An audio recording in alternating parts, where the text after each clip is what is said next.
पुरुषदृशां विचिन्तया नयनं गदश्रुधारया वदनं गद्गदारुद्धया गिरा पुलकाय निचितं वपुकदा भवानमाग्रहाणे भविष्यति स्वाहा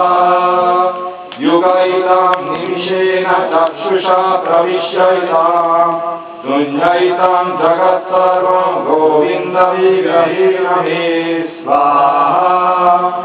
अस्विष्य पदारथं विनस्तु मां पदार्शनं मर्महता करोतु वा यथा तथा भाविदत्फूलं पतो अप्राणनस्तु सैव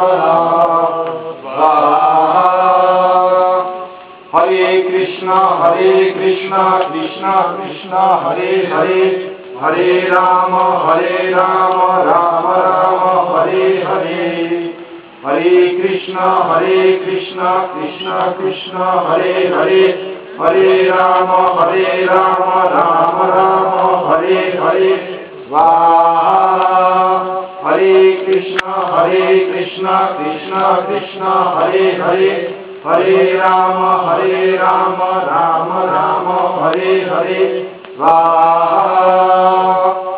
मधुरं मधुरेभ्योऽपि मङ्गलेभ्योऽपि मङ्गलम् पावनं पावनेभ्योऽपि हरे नामैव केवलं स्वाहा आरामतामपर्यन्तं सर्वमयमयं जगत् सत्यं सत्यं पुनः सत्यं हरे नामैव केवलम् सगुरुः स पिता च समको बन्धवो पिता विश्याचेते सदा धातु हरे नामैव केवलं स्वाहा